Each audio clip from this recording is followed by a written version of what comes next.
好，那么同学们，接下来我们来看一下第二个肺系疾病——咳嗽。咳嗽指什么？很明显，咳嗽指的是肺支腺素肺气上逆，它概括了这个疾病的病机概念中啊。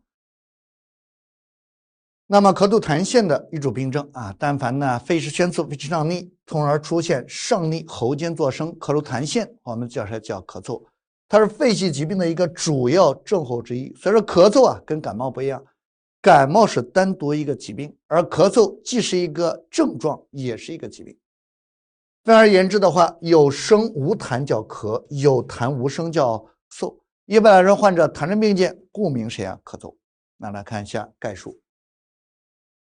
咳嗽病名最早见于《黄帝内经》，该书呢对于咳嗽的成因以及症状以症候的分类、病症的转归以及治疗都做了较系统的论述，A 一形题。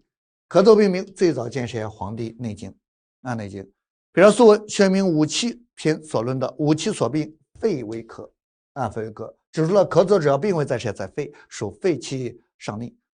到了明代，张继斌这名持简呢愈繁，将咳嗽分外感内伤两大类。A 一形题，考试记号张继斌将咳嗽呢分为外感内伤两类，直到现在，我们咳嗽的分症论治依然是以这个外感内伤两个来分。景岳全书咳嗽中指出咳嗽一症，切见注加立论太繁，皆不得其要，以致后人呢临症莫之所从所以难治得效。以于观之则咳嗽之要只为两症两症。何为二症？一曰外感，一曰内伤而尽之也。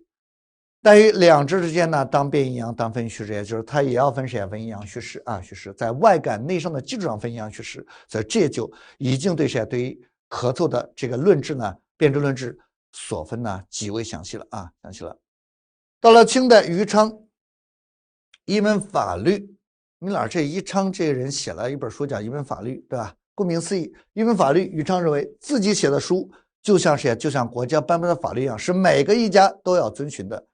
这口气大不大？牛不牛啊？牛。余家言呢，我们也称为大胆大夫、大胆医生你老师他有多大胆呢？要换在当下，余家言这种人呢，他很难生存的但在古代很厉害。余家言呢，他自己写了本书叫《一门法律》，其实他自己是不遵循这个行业内准则的一个人。余家言这个病看病很厉害，但是呢，当时的大夫都不喜欢他。为什么呢？比如说这个余家言的这个辖区内这个片区内有病人得了病，他找了余家言，那不用说了，没有什么后话了。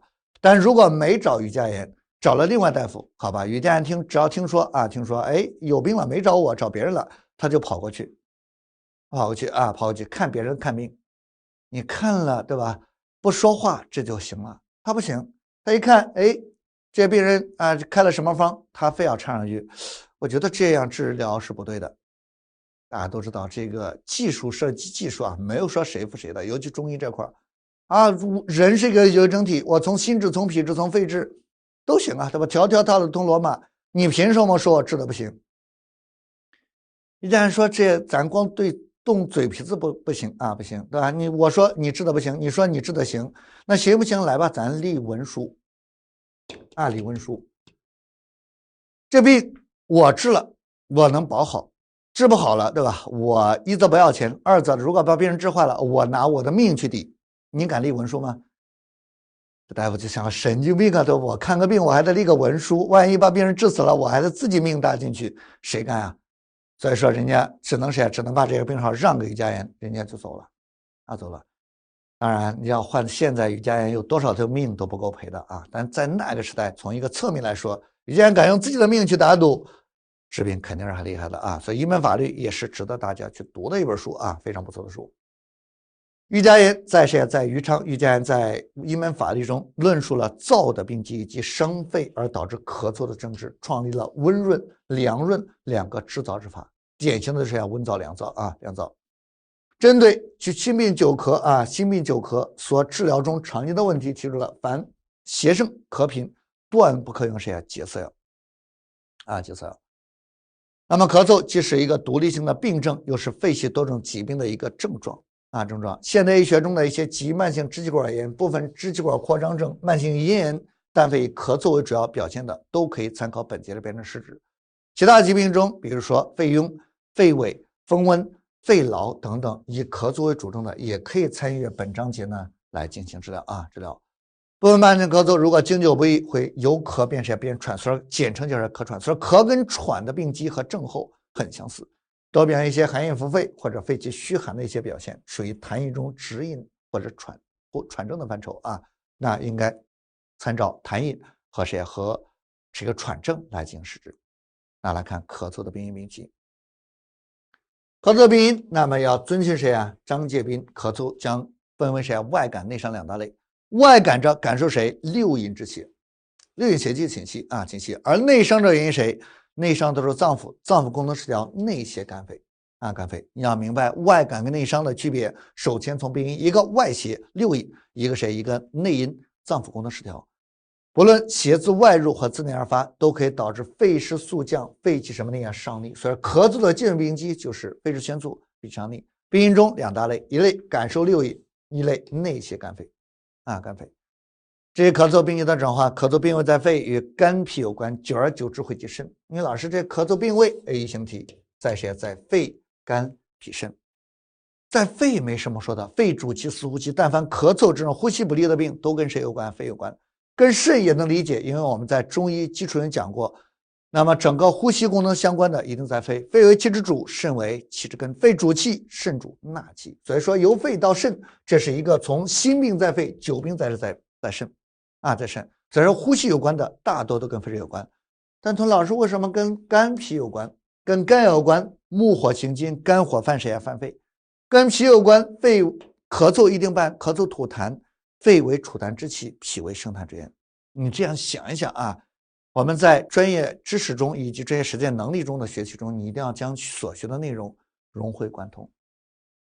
作为咳嗽的主要病机在谁？记住，叫邪分于肺，肺气上逆，刚才讲过的中医学在一些新物中所说的肺体属金，脾若谁中然中非寇不明，风寒暑湿燥火论之邪，自外寇之则明则明。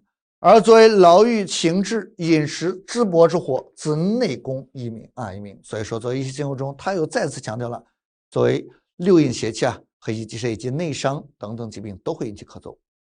内伤咳嗽主要病因因素在谁？在痰与火 A 型题，考试常考痰与火。外感的不知道，六淫邪气以谁？以风为主内伤的主要痰和火。那老师这怎么做痰和火像这样的病因病机的内容，你只要对症候熟悉，那既然很好选的内伤咳嗽有4个典型内伤，一个叫痰湿咳嗽，那少标是痰；二则痰火咳嗽，少标是痰痰。所以痰湿和痰火都有谁？都有痰，痰热和痰湿都有痰。而痰火有谁？有火，肝火犯肺有火，肺阴亏损阴虚黄有火，所以内伤咳嗽它都离不开谁？痰火痰火。而痰有谁？寒热之分，火有谁？虚实之分。痰火可以互为因果，痰可以郁而化火，火能浊金成谁？成痰。第二个来看一下要点中诊断和类证鉴别。咳嗽诊断要点：临床中但非以咳嗽吐痰为主要表现，应该详问病史的新旧、起病的缓急，是否有表证来判断外感内伤。外感咳嗽大多伴什么特征？起病急，病程短，一般都有肺为表证。而内伤咳嗽常反发作，病程长，多伴脏腑虚损的一些见证。第二个类证鉴别，咳嗽的辨证要点：咳嗽要包括谁时间、节律、性质、时间以及加重的有关因素。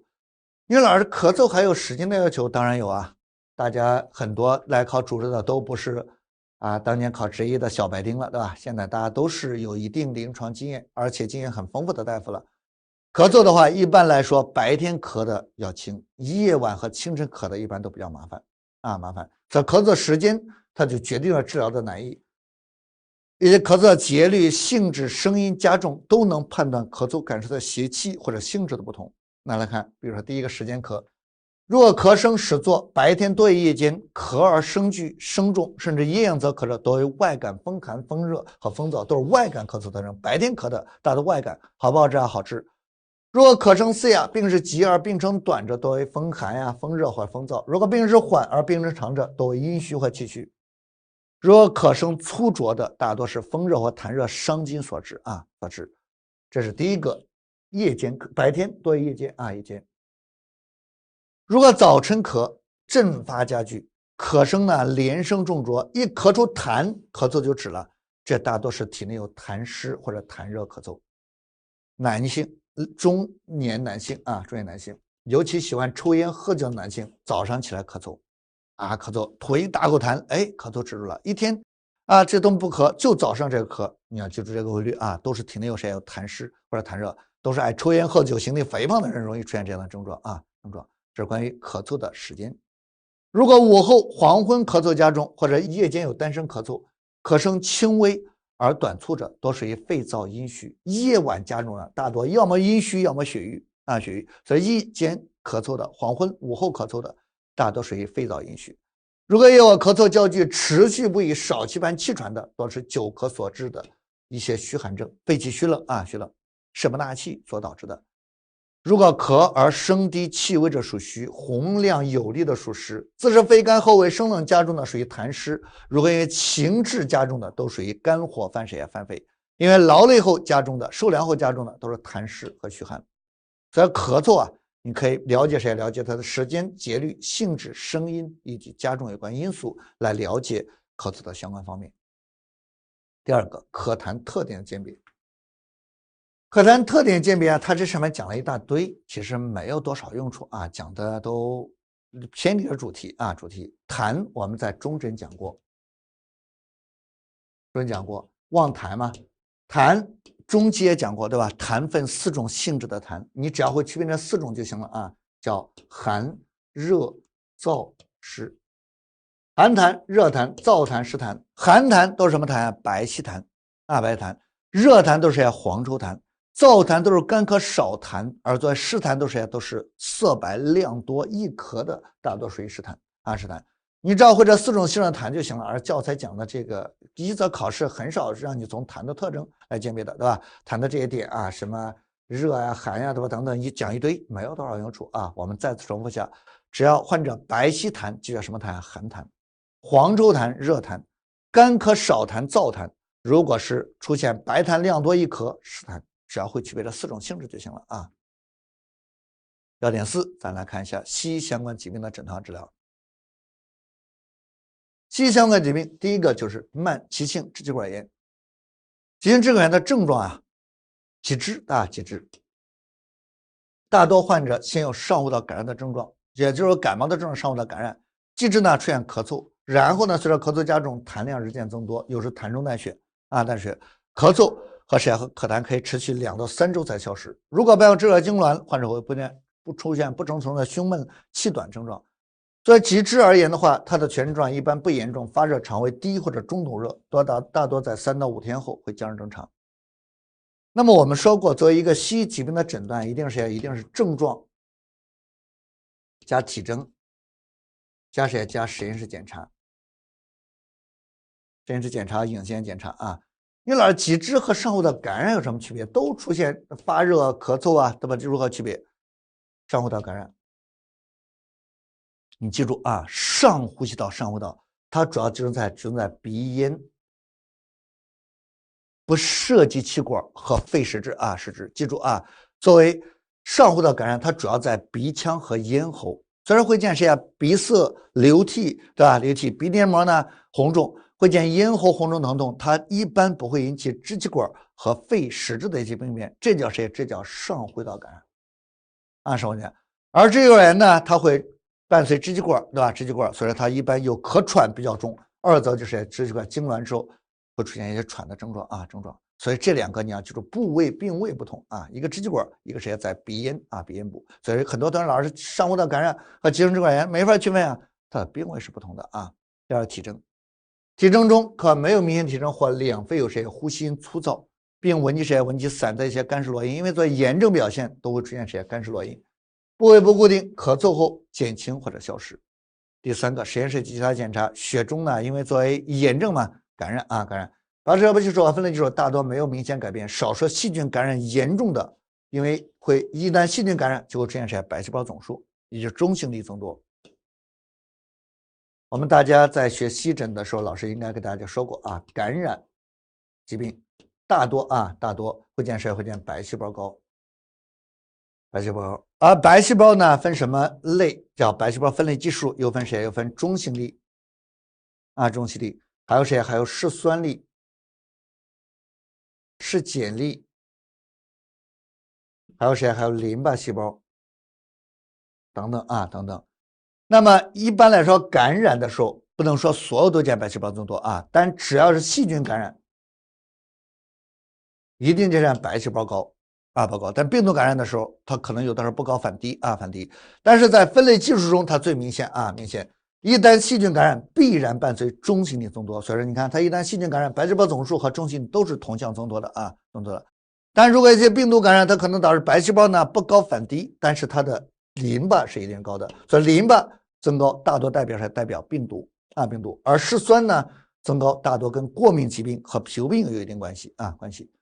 所以如果细菌感染严重，它会见白细胞总数和中性粒细胞增多，你得知道它的含义痰头片检查中往往会发现致病菌。血脉 X 线也往往显示肺纹理增粗，少数可能没有异常发现，这是一些支气管炎症的一些表现第二个，慢性支炎，慢支那就是急支缠绵不愈所形成的，对吧？形成的慢支。慢支分为两种一种单纯型，一种喘息型。单纯型呢，主要表现出患者呢，你什么叫慢支？患者每年呢都有谁都有2-3个月内频繁的咳痰喘，那什么这样慢支？每年都发病，那叫慢支慢支。单纯型的主要表现患者咳嗽咳痰没有喘息，因为这慢支它本来应该就是叫咳痰喘，慢支3大症：咳痰喘咳痰喘。但如果单纯型它就没有喘，只有咳嗽咳痰。喘息型的就是3大症：咳痰喘咳痰喘。所以这要区分也很容易容易。慢支、单纯和喘息两种症状中，作为慢支就3大症：咳痰喘咳痰喘。起病缓慢，病程较长，反复发作，病情呢逐渐加重。起初常在寒冷季节呢出现，夏天呢自然缓解，病久之后可以中年发病发病。这是第一个发病的一般特征。咳嗽的特征一般是在白天程度较轻，早晨较重，临睡前出现阵阵咳嗽和排痰多以清晨较多较多。痰液呢一般呈现白色粘液或者一些浆液泡沫痰，质稠呢不易咳出量不多，偶尔可带有些血液。急性发作期的时候往往是些脓性痰，因为它一旦这个慢支急性发作感染指标，那就是出现脓痰黄稠痰，痰量可以明显增加，会伴一些发热等炎症表现，或咳痰喘等症呢，任何一个症状明显加重都代表急性期的来临。临床缓解期呢，症状基本消失，或者偶有一些轻度咳嗽，少量的一些咳痰第二个体征，本病早期呢大多没有体征急性发作期的时候，一些肺部底的一些湿络因和干性络因为散结性的，咳嗽之后可以减轻或消失。如果喘息型的慢支在咳嗽和深吸气之后，可以闻到一些哮鸣，所以它有喘息型的和哮喘非常像，哮喘非常像。发作时有广泛的湿络因和哮鸣。患者哮鸣的持续时间较长，不易完全消失，所以喘息型比这这个单纯型还是稍微要重一点的第三个，实验室和其他检查 ，X 线检查往往会发现双下肺的一些纹理增粗、紊乱，呈网状和条索状斑点状的阴影也可以没有明显的异常。血常规往往会发现白细胞基数以及中性粒比值增高，多见一些慢支急性期的这个伴随细菌感染的时候见到如果嗜酸粒细胞增多，大多见喘息型的喘息型的跟自身的一些过敏体质有一定关系第三个，痰液检查中发现痰培养，往往找到肺炎链球菌流感嗜血杆菌金黄色普球菌，对吧？以及卡纳莫拉菌以及肺炎克雷伯杆菌等等等等。图片中呢，并可见到大量的中性粒细胞破坏的一些杯状细胞。喘息型的话，嗜酸粒细胞较多。这咱讲完了讲完了，同学需要跟我回顾一下作为急支慢支怎么诊断？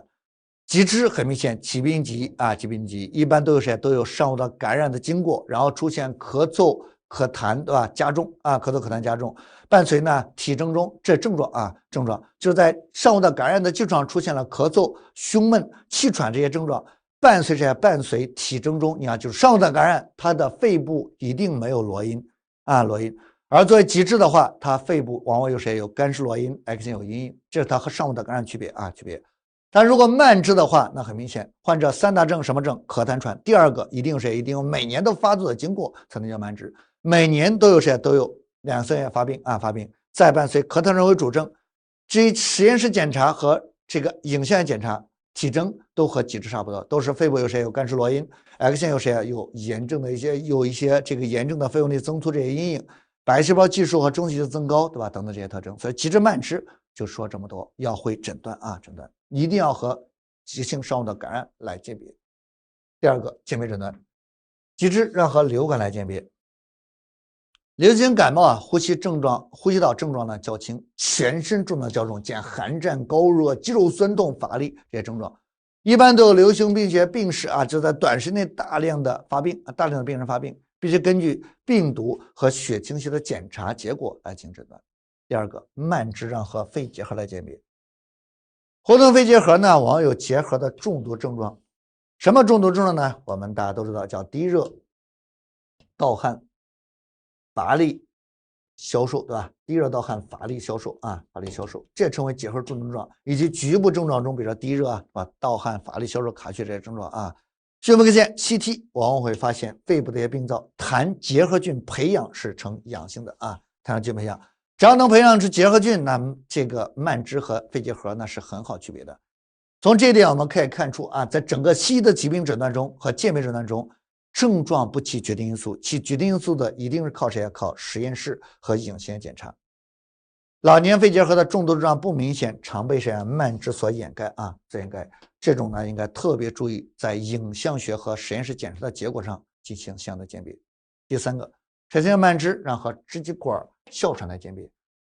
支气哮喘呢，起病年龄较轻，常有个人或家族过敏史。所以支气哮喘它是一个在气道高反应体质因素的情况下诱发的啊，所以常有个人或者家族的一些过敏史，发病的季节性较强，一般都在春季居多。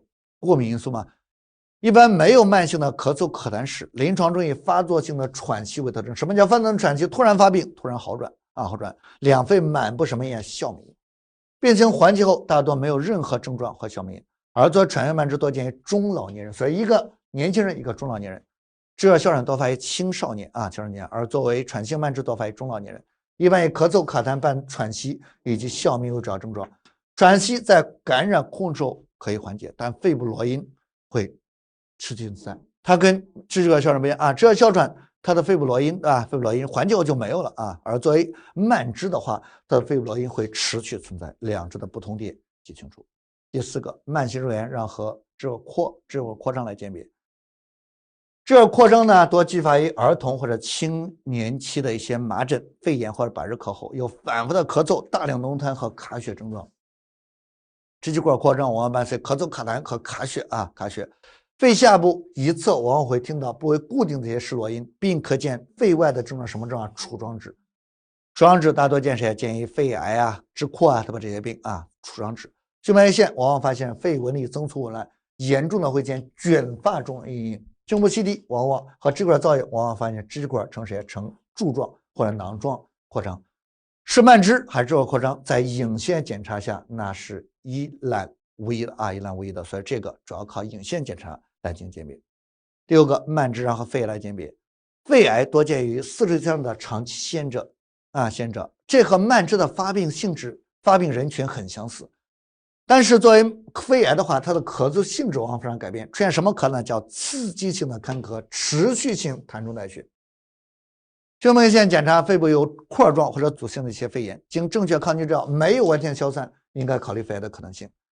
同时呢，血清肺癌的标志物以及痰唾落细胞、胸部 CT、纤维支管镜以及胸穿刺活检可以明确检查。说一千道一万，西医的检查都要靠谁啊？靠影像检查。